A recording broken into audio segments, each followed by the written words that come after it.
Halo teman-teman, selamat datang di channel Pak Levi Reza. Hari ini kita akan membahas sebuah alur cerita film berjudul Man of Plastic. Dan inilah untuk alur cerita filmnya. Film dimulai di salah satu kota yang famous dan glamor yang terdapat produk brand-brand terkenal yaitu Korea. Terdapat seorang pria berbadan besar yang bernama Dae-duk dan kita sebutnya ini sebagai nama aktornya saja ya, yaitu Don Lee. Don Lee ini merupakan akamsi. Dia tidak mempunyai pekerjaan tetapi dia memiliki banyak koneksi atau kenalan orang dalam. Tidak heran hampir semua orang di Agujong atau Korea mengenali dirinya. Lalu Don Lee berjalan menuju kafe untuk bertemu dengan seseorang yang bernama Taejon. Dan di saat itu Don Lee datang untuk membahas sebuah bisnis black market dengan Taejon. Tetapi Taejon selalu menganggap Don Lee ini adalah benalu yang selalu ikut campur urusan orang. Bagaimana tidak, pada saat pertemuan ini tidak direncanakan oleh Taejon, tapi Don Lee lah yang kepo dan ingin ikut-ikutan untuk berbisnis. Taejon yang ilfil dengan Don Lee lalu meninggalkannya untuk berpamitan seseorang yang baru saja dia temui bernama Park Ji-woo dan seorang agensi gedung untuk membahas sebuah bisnis barunya. Di tempat lain, di kafe remang-remang, di mana kita lihat Ji-woo yang baru saja datang disambut oleh mami-mami cantik. Dan kemudian Ji-woo datang untuk membahas bisnisnya lagi bersama Taejon dan seorang agensi. Ji-woo ini adalah seorang dokter ahli bedah operasi plastik yang baru saja dikeluarkan dari sebuah klinik karena diduga dia melakukan korupsi. Taejon menawarkan Ji-woo untuk membuka bisnis operasi plastik ilegal dan diam-diam, namun Ji-woo menolak karena dengan latar belakang Taejon yang adalah seorang gangster atau mafia dan penawarannya tidak sesuai dengan harapan Ji-woo. Ji-woo maunya menjadi seorang bedah operasi plastik yang terkenal, tapi sayangnya dia tidak memiliki lisensi sebagai dokter ahli bedah operasi plastik karena dia tidak sekolah khusus atau sejenisnya. Dia pun pergi meninggalkan Taejon ke kamar mandi dan mendapatkan telepon dari rentenir yang menagih hutang dan mempunyai pekerjaan dan harus membayar kerugian atas korupsi dan dia melakukan pinjol. Lalu Don Lee yang kepo menghampiri Ji-woo dengan koneksi yang bagus. Benar saja ternyata Ji-woo ini adalah tetangga dari temannya Don Lee. Don Lee lalu memberikan kartu namanya ke Ji-woo dan berharap dia bisa ikut bisnis dengan dirinya. Tetapi ketika Ji-woo melihat kartu nama Don Lee, dia langsung membuangnya karena kartu yang dikasih Don Lee itu adalah kartu ketua Korwil Fans Club Barcelona. Dan ketika dia hendak keluar, dia pun memberikan sebuah kartu nama seorang penyuplai serum kecantikan yang pengen banget bertemu dengan Ji-woo. Dan keesokan harinya Don Lee dan Mami Mi-jong dan satu temannya mengatur rencana untuk memanfaatkan Ji-woo agar mau berbisnis dengan mereka. Don Lee yang memiliki banyak koneksi orang dalam ditambah si Mami pengurus kafe remang-remang mempunyai banyak kenalan klien-klien sugar daddy dan akan bersatu membawa strategi agar Ji-woo ikut bekerja sama dengan mereka. Pada sore harinya Ji-woo datang ke alamat yang tertera di kartu nama yang sebelumnya diberikan oleh Mami Ji-young, dan itu adalah tempat penyuplai serum kecantikan. Penyuplai serum itu bernama Nona Hong. Ternyata Nona Hong merupakan penyuplai serum ilegal yang memiliki banyak backingan para aparat, dan tidak lain dikarenakan klien-klien Nona Hong merupakan para istri atau kekasih simpanan para aparat tersebut yang membuat dia kuat menjalani bisnisnya sampai sekarang. Dan dia mendengar profil itu pun dia awalnya berniat ingin bekerja sama langsung berubah pikiran dan langsung pergi dari sana. Di sini sepulang dari sana menuju ke kafe bertemu dengan para rentenir dan dia menagih hutangnya dan terkejut. Jiwoo tidak menyangka ada Donlie yang berada satu meja dengan para rentenir itu. Dan para rentenir itu adalah kenalannya Donlie, dan Donlie pun membuat penawaran ke si rentenir agar memberikan keringanan untuk sistem hutang Jiwoo dengan memberikan tempo yang lebih lama dan dibayar uang pokoknya saja. Setelah deal, Donlie mengajak Jiwoo ke kafe remang-remangnya Mi-jung dan bertemu dengan seorang investor kenalannya Mami Mi-jung. Dan setelah mereka melakukan dan akhirnya Donlie, Mi-jung berhasil membujuk investor tersebut untuk membiayai bisnis mereka, yaitu membuka klinik operasi plastik. Dan bukan hanya itu, Donlie juga memberikan hadiah ke Jin-woo, yaitu sebuah lisensi kedokteran. Dengan kebingungan dari mana dia mendapatkan tersebut, Donlie hanya menjawab kalau dia hanya mengandalkan the power of orang dalam kenalannya untuk membuatkan lisensi tersebut. Dan Jiwon yang kebingungan berubah menjadi gembira hingga dia tidak bisa banyak bicara dan dia hanya bisa mengucapkan terima kasih kepada Donlie. Dan di pagi harinya Donlie kemudian ke tempat Taejon untuk mendiskusikan bahwa dia membutuhkan gedung 15 lantai klinik operasi plastik karena dia sudah berhasil membujuk Jiwoo untuk menemui mitra dengan dirinya. Dan secara sigap Donlie pun bermitra dengan Taejong dan bos besarnya. Mendengar hal itu, Taejong pun tidak mau karena menganggap Donlie ini akan menjadi benalu. Dan dia bilang kepada Donlie untuk jalani aja dulu dengan membuka klinik biasa di tempat biasa. Dan dia berkata bahwa dia itu ingin mendapatkan jabatan Jiwoo untuk menjadi dokter di tempat lamanya.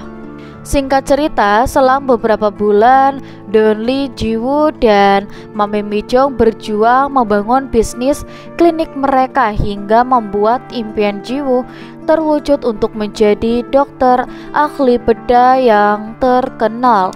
Semua media pun membicarakan tentang kepopuleran Jiwoo dan bahkan Jiwoo mempunyai program televisinya sendiri. Tapi dibalik itu semua, ternyata mereka bertiga membangun bisnisnya dengan cara yang gelap. Bagaimana tidak, lisensi yang dibuat oleh Donlie adalah lisensi palsu dan Jiwoo juga menerima suplai serum kecantikan palsu dari Nona Hong untuk meraup keuntungan yang lebih besar. Dan semua itu Donlie lakukan demi bisa mendapatkan bisnis berjalan lancar hingga tiba di mana peresmian gedung 18 lantai pun dimulai. Taejon kalah pamor dengan Donlie yang telah mendapati bos besarnya, yaitu Park Wong. Bahkan Donlie lah yang memberikan nama gedung 15 lantai itu yang bernama Oasis. Keesokan harinya, Donlie yang dekat dengan Pak Wong kemudian mulai serakah dan mencoba membuat bisnis baru dengan mengajukan proposal ke Park Wong.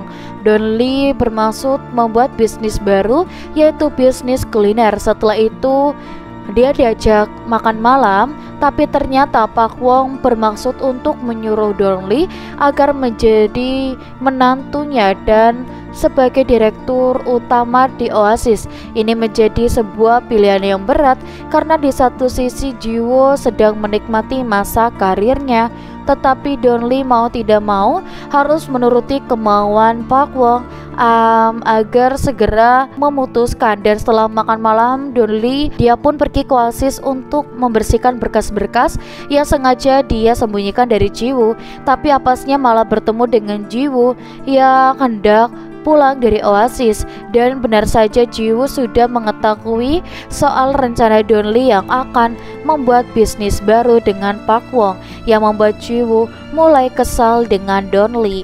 Dan besok malamnya Taejon datang ke Oasis untuk bertemu dengan Jiwoo, dan dia pun mengatakan kepadanya ternyata Donnie telah merencanakan untuk menggantikannya dan menjadi direktur utama Oasis.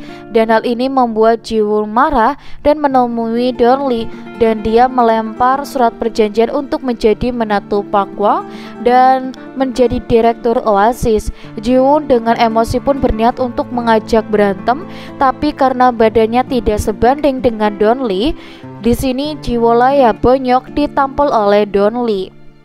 Pada akhirnya peresmian bisnis baru Donlie dan juga Park Kwon dimulai. Jiwoo yang kesal tambah kesal ketika dipancing oleh Taejong yang mengatakan bahwa menantu Park Kwon akan segera datang pada bulan depan. Dan Jiwoo pun mulai pergi dari gedung Oasis, dan ketika berada di basement dia pun menendang kaca spion milik Donlie karena kesal. Dan keesokan paginya Donlie bercerita di ruangan Jiwoo kalau dia hampir mati di jalan karena kaca spionnya tidak ada. Dan Donlie pun memberikan sertifikat kalau dia resmi sudah menjadi wakil direktur Oasis. Tetapi setelah keluar dari ruangan, Donlie mendapatkan kabar kalau bisnisnya dibatalkan dan menantu Park Kwon akan lebih cepat datangnya. Dari sinilah masalah demi masalah menimpa Donlie dan Jiwoo. Oasis itu menggunakan serum palsu dan terungkap juga bahwa Jiwoo menggunakan lisensi palsu. Dan Donlie pun bertemu dengan Taejon, dan menurut Taejon lah yang membuat semua ini. Dan dia pun bertemu dengan Nona Hong untuk menanyakan siapa yang telah membocorkan bisnisnya, karena Jiwoo tahu kalau Nona Hong selama ini memiliki backingan yang kuat. Lalu Nona Hong menjawab, tidak lain tidak bukan adalah orang dalam yang mengetahui taktik dan cara main lah yang telah melaporkan semuanya. Di tempat lain, Taejon pun berkata semua persis dengan apa yang dikatakan Nona Hong kepada Jiwoo. Di sini bahwa ada orang dalam di balik semua ini. Mereka pun dibuat kebingungan hingga saling tuduh pun terjadi. Jiwoo yang mulai curiga kepada Donlie lah pelakunya, dan sebaliknya Donlie pun sama curiga kalau Jiwoo lah pelakunya. Dan akhirnya tanpa sengaja mereka pun bertemu di Oasis. Donlie yang datang untuk mengurus berkas mencuci uang yang selama ini dia tampung, dan sedangkan Jiwoo mencari bukti agar Donlie ikut menjadi tersangka. Akhirnya Donlie pun berhasil mencuci uang, tapi itu sia-sia karena Jiwoo juga berhasil mendapatkan bukti bahwa Donlie telah melakukan penggelapan dana. Jiwoo pun bertemu Nona Hong untuk memberikan bukti tersebut karena tahu Nona Hong lebih bisa mengurus agar Donlie ditangkap karena Nona Hong punya banyak koneksi aparat. Dan datang ke Oasis, dia pun kaget sudah banyak wartawan yang menunggunya atas kasus tersebut. Bukan hanya itu, dia pun datang untuk menangkap Jiwoo, tetapi Jiwoo pun berhasil melarikan diri. Dan hal yang sama pun terjadi kepada Donlie ketika dia mengurus pelunasan hutangnya. Tiba-tiba ada yang datang untuk menangkap Donlie, tapi dia pun berhasil lolos dan kabur dari mobilnya. Dengan terpaksa dia harus membatalkan pelunasan rumahnya. Ketika di mobil, Donlie pun mulai curiga ada yang mengadu domba dia dengan Jiwoo, dan dia berpikir kalau yang mengadu domba itu seorang diri, melainkan beberapa orang yang berkelompok yang ingin menyingkirkan dia dan Jiwoo. Dan Donlie pun datang ke sebuah kafe, di mana kafe tersebut sering dipakai Taejon untuk bertemu orang penting. Dan tujuan Donlie datang ialah untuk mengecek CCTV tersebut untuk mengetahui apakah Taejon bertemu dengan orang belakangan ini. Dan ketika dia berpura-pura menjadi intel dan ingin mengecek CCTV, benar saja dugaan Donlie benar adanya kalau dibalik semua ini adalah ulah Taejon, Mami Mi-jong, dan Nona Hong. Dan mereka bertigalah yang berniat untuk menyingkirkan Donlie dan Jiwoo demi merebut Oasis. Dan pada malamnya Jiwoo menelpon Nona Hong. Dia bertanya kepada Nona Hong cara agar dia bebas dari semua tudingan ini. Dan Nona Hong menjawab dia tidak bisa melakukan apa-apa, dan dia mengaku dirinya sudah menjadi buron. Dan Bahkan dia menyuruh Jiwoo agar tidak menghubunginya lagi dan mematikan teleponnya. Dia yang frustasi pun dia berniat untuk melakukan hal yang dia. Di tempat lain, Donli mengangkut semua uangnya dan ingin kabur. Dan ketika kaget kalau ruangannya beserta uangnya sudah disiram bensin oleh Jiwoo yang sedang frustasi tersebut. Dan dengan menjelaskan kalau ini adalah ulah 3 orang dalam yang ingin menyingkirkan mereka berdua, Donli pun berkata sambil cari kesempatan untuk memadamkan korek api yang ada di tangan Jiwoo. Di sini kesal dan frustasi, dia pun tidak mau mematikan korek apinya dan menjelaskan kalau uang tersebut bernilai 14 juta dolar dan menawarkan kalau Jiwoo ingin membakar uang tersebut. Donli ingin membagi 2 uangnya serta mengajak Jiwoo untuk pergi ke luar negeri. Jiwoo yang mendengar hal itu pun pikirannya mulai jernih dan ketika mematikannya dia pun menoleh ke arah uang tersebut. Dia bilang hati-hati ke Jiwoo karena koreknya ini mulai panas dan dia pun melempar korek tersebut membuat dia melepaskan koreknya dan terjatuh ke lantai dan membuat api pun melebar kemana-mana dan kebakaran pun terjadi. Api pun mulai bertambah besar hingga membuat tabung oksigen terbakar dan menyebabkan ledakan besar ke ruangan tersebut. Donli yang masih sadar ketika terpental oleh ledakan pun langsung membungkus uang yang tersisa dan berniat untuk pergi. Tetapi Donli kasihan melihat Jiwoo. Ia pun menolongnya dan membawa Jiwoo keluar gedung. Ketika sampai di luar gedung, Donli dan Jiwoo yang kehabisan tenaga pun harus ditangkap oleh aparat dan mereka pun masuk ke jeruji penjara. Lalu setelah beberapa kemudian akhirnya mereka berdua keluar dari penjara. Mereka yang sekarang tidak punya apa-apa berniat untuk membuka bisnis baru, yaitu bisnis pijat. Dan film pun berakhir. Untuk teman-teman jangan lupa untuk like, komen, dan juga subscribe. Kita akan bertemu kembali di video selanjutnya. Sampai jumpa.